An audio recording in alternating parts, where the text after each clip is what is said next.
this project called the 100 Voices AOD. It's basically a design-based campaign, and now what makes it different from the other campaigns is that we will be taking gender-based violence in a design aspect.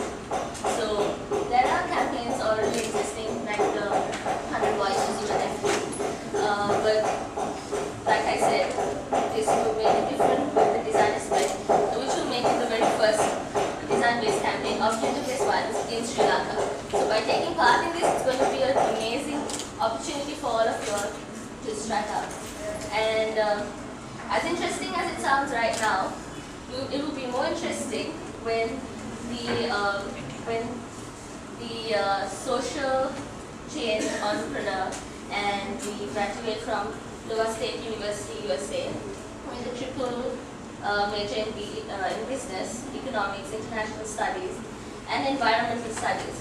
She is now working as a young social change entrepreneur of United Nations, and that's big.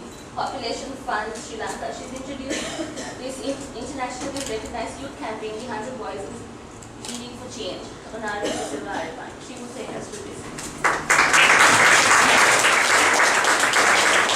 Okay, with that pretty big introduction, let me start this is why I came here for. This is for 100 Voices AOD.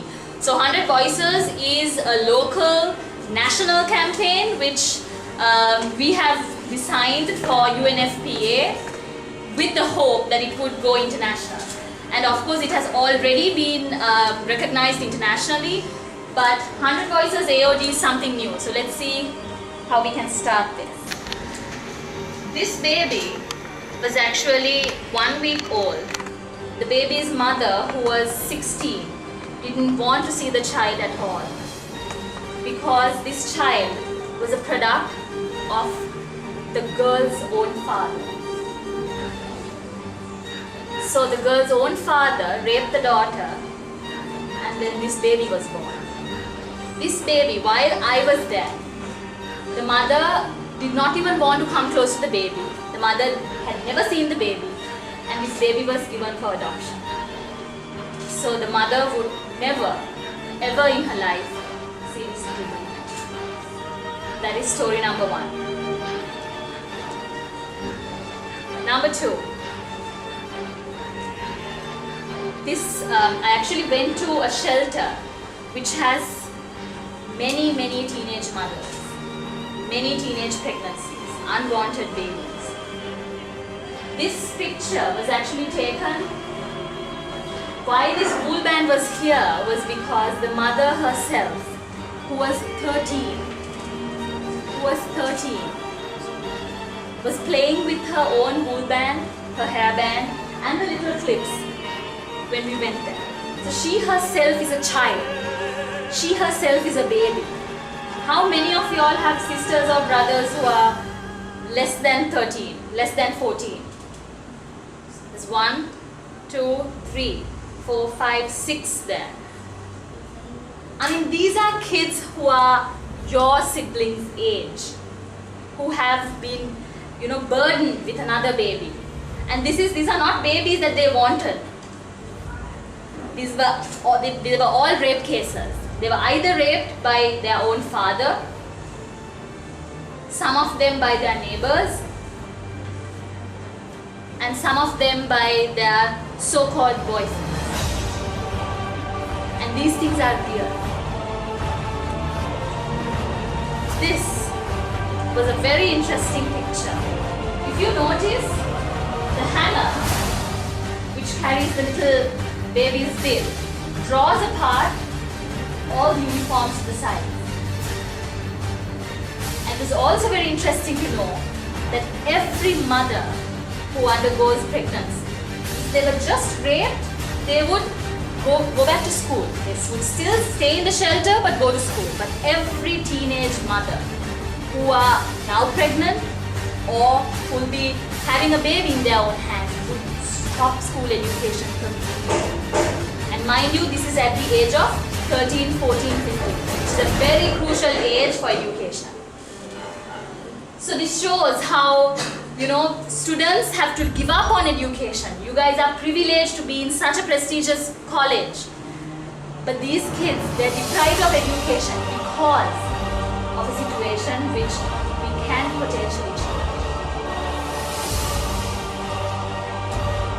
So all these things put together, we have heard about the term gender-based violence, GBV in short. So why is it important? I mean, yeah, we know that gender-based violence is happening. Violence directed towards women happens more often than men. It's happening, it's there everywhere. And it's just, I mean, we know that it's happening. We hear about it. We know about it. But what have we done about it? Having said that, let me come to 100 Voices UNFPA. 100 Voices Reading for Change is a youth-led initiative which was designed by myself for UNFPA. And during this initiative, with this initiative, what we want to do is bring young people together, youth together, to voice their opinion on gender-based violence, to create a ripple effect, to create a cascading effect on gender-based violence and educate young people about what gender-based violence is about. And mind you, gender-based violence, it doesn't go, it's not a single street. It has many branched out streets, which leads to poor sexual reproductive health, poor education, lack of financial facilities, and so on. But the core, the gist of it is that 100 Voices UNFPA wants to bring together youth networks to educate their peers about these devastating problems that are prevailing in the country, locally as well as internationally. The whole idea behind 100 Voices, once again I would say that it is to be the change that you want to see. Do you want to see gender-based violence, rates of gender-based violence reducing? Do you want to see it stopping one day? Do you want to see a change? I mean, if you want to see it, you have to do it. And this is a very, very important thing that I learned from design students themselves. While I was studying at Iowa State University, I had many design student friends who were very hectically involved in their design. And one thing they kept on saying is, if you want to make a change, if you want to do a design, you have to do it. You can't just go steal someone else's design. Then that's not even design, it's cheating, right? It's plagiarism. So if you want to see a change, if you want to see a change in fashion, a change in trend, you have to do it. If you don't do it, you can't depend on another one saying that, oh yeah, they'll just, handle it, they will make the change, they'll set the trend. So one thing I learned from design students was that if you want to see a change, you have to do it. Through the campaign, you have to voice it. You have to voice what you think. You have to voice what you feel about gender-based violence. It might not be a big thing for you guys now, but think about it. How many of y'all have heard personally about a woman being abused by a husband or a boyfriend or a fiancé? Hands up. If you have heard of someone being abused. If you have heard, hands up, up, up, up, up. Lecturers, I want you all to look at the classroom. Hands down. How many of y'all have heard about a boyfriend asking to have sex when the girlfriend does not want to do so? How many of y'all have heard?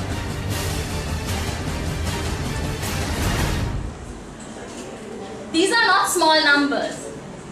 I heard that this class has about 50 people right now. This is more than half of the class saying that they have heard these. What have you done about it? On a personal note, we might not be able to do much, but that is why we have come together, collected young individuals together to make a change. Therefore, we have to stand up against gender-based violence. Alright, so this is about 100 Voices UNFPA, but for the very first time in Sri Lanka, and of course, very first time in the world, this idea was brought up by your own student, one of your own students, saying that 100 Voices should take a turn and make it more localized, more design based. So, having said all that, one question: can you design your voice? I'll be standing up in front of people and talking about gender-based violence, but can you design it? That's the question. So, it being yes or no, I want you all to take your time, think about it, try to put your thoughts together. As in the student committee will be, leading the entire project. I might not be even seen, but I want the committee to get together, and probably the lecturers also can support the students in this global initiative, and this will definitely be a groundbreaking campaign, especially the 100 Voices AOD. Therefore, do you think you can design your voice? Do you think you can design your voice? Yes. Right.